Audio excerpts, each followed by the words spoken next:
Collier tab reviewing set 71712 Temple of Madness. This set released January 1st, 2020, retailed for €80 with 6 minifigures, one minifigure being exclusive. Well, this certainly is the most expensive way to get DigiJ. It uses the standard Prime Empire mask piece in blue with a Season 11 symbol on the forehead. Removing the mask, you can get a better look at his face print, with the front face print having a digital mask with an angry expression, and the back face print having a determined expression, which at the time was a brand new face print for Jay. He uses the Prime Empire armor piece, which connects to a lightsaber blade piece to hold up its life bar. I really like the way they managed to capture the health system seen in the show in physical form. Definitely helps the Prime Empire suits to stand out from the rest. The torso print has this interesting design with straps and triangles. The back printing has the straps continue to the back, with more of those triangle details and what appears to be arrows or possibly ships from Prime Empire. The leg printing is fairly simple with a white belt, one of the black straps from the torso, and more triangles. For accessories, Jay has a Prime Empire version of his Sarigama. His other accessory are green katanas. Although once again, this figure comes in much cheaper sets. Speaking of figures that come in much cheaper sets, Lloyd uses the standard Prime Empire mask piece in green with a Season 11 symbol on his forehead. Removing the mask, you can get a better look at his face print, with the front face print having a digital mask with a really angry expression, and the back face print having a smug or determined expression similar to Jay. At the time, this was a brand new face print for Lloyd. The torso print is similar to Jay's, just with a different design for the straps, different patterns, and for some reason a light green arm, which is strange since every other Prime Empire suit has a white right arm. Although I guess it could be a way signifying that Lloyd is the leader of the team. His back printing has the straps from the front mirrored, and what I think is supposed to say Lloyd, but the D is cut off. That sounds really bad out of context. Lloyd also uses the Prime Empire armor, which connects to the lightsaber blade piece to hold up his health bar.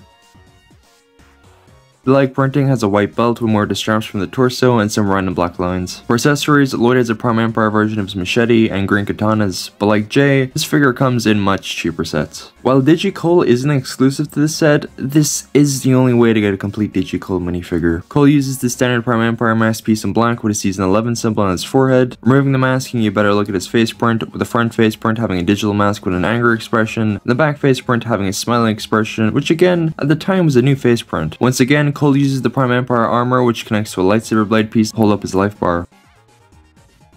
His torso print has an armor design with blue lights, similar to the other Prime Empire suits. The back printing is pretty plain with more of the blue lights from the torso. The leg printing has an orange belt with a stray blue light on the belt, and more of the armor printing with lights across the knees. For accessories, Cole has a Prime Empire version of his iconic sight and green katanas. You know, the red visors are some of the coolest Ninjago villains we've ever gotten. The helmet is a visor piece which looks more orange than red, connected to a motorcycle helmet. The front face print is the Prime Empire symbol with red lines overlaid. The alternative face print is this incredible light blue design with red eyes and an ominous grin. Kinda gives corrupted file vibes, if that makes sense. It's such a shame that this design never appeared in the show. Like the ninja, the red visor uses the same Prime Empire armor but in black, and a red health bar used for the villains throughout the Prime Empire wave. Their torso print has an Error 404 design with red lines and a light blue line of fabric. The back printing is a large 404 symbol, with more of the designs from the torso continue to the back. The leg printing has more of the light blue fabric continued with more of a robotic design for the legs. For accessories, the red visor has red katanas, a black unprinted Captain America shield, and a sci-fi blaster. Needless to say, the red visors are much better grunt figures than those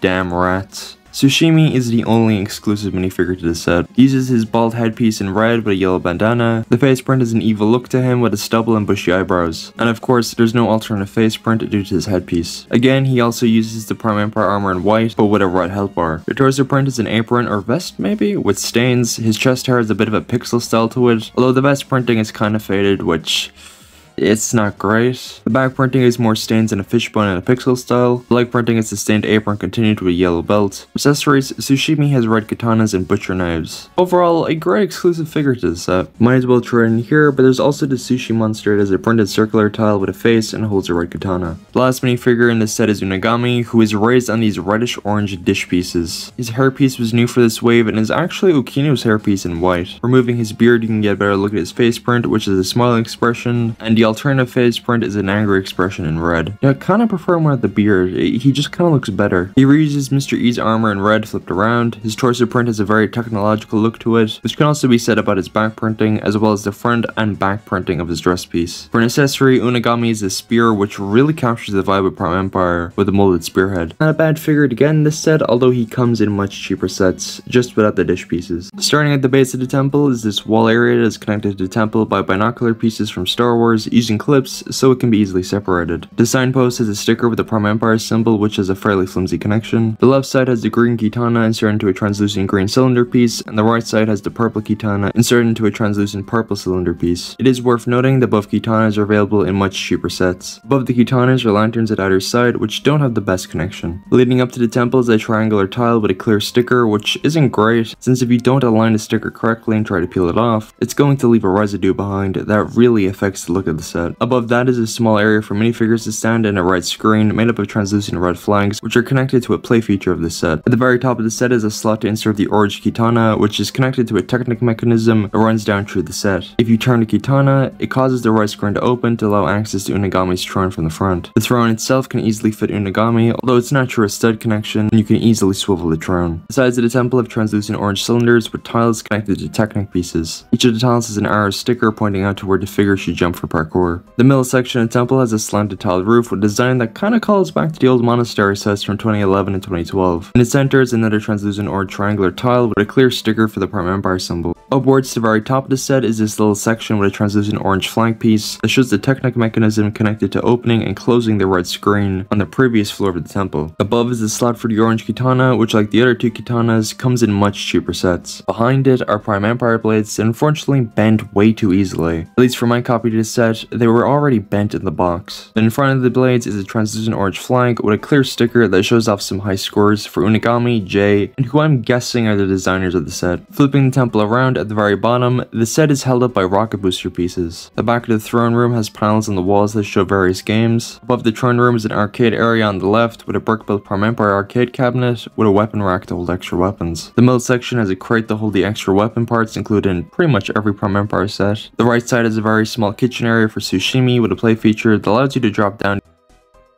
these sushi monsters without arms. There's also a small rack to hold 1 pieces and 10 that I guess are supposed to be chopsticks, and there's really not much to look at the back of the very top of the temple. The instructions of the set's box are at the front, a win ad with movie Lloyd at the back, artwork for Prime Empire, and an ad for Lego Life. Overall, I'd say this is one of the best Prime Empire sets, and still holds up over 3 years later. My biggest complaint, however, is the lack of places on the set to place minifigures, since most of the set is either tiled off, or is too narrow to fit minifigures. As a display piece, this set is gigantic, being one of the tallest Ninjago temples of all time, and has a wide base thanks to the parkour area, so keep that in mind. The minifigure selection is pretty good for Prime Empire standards, giving you the main villain of the wave, 2 extra villains, and 3 ninja for 80 bucks, which isn't bad, plus this is the only set to have a complete DJ Cole minifigure. Today you can find this set under retail price relatively easy, which if you ask me is a pretty good deal. But if you enjoyed today's video, make sure to subscribe and hit the bell to stay notified for my future LEGO set reviews. And until next time, see ya.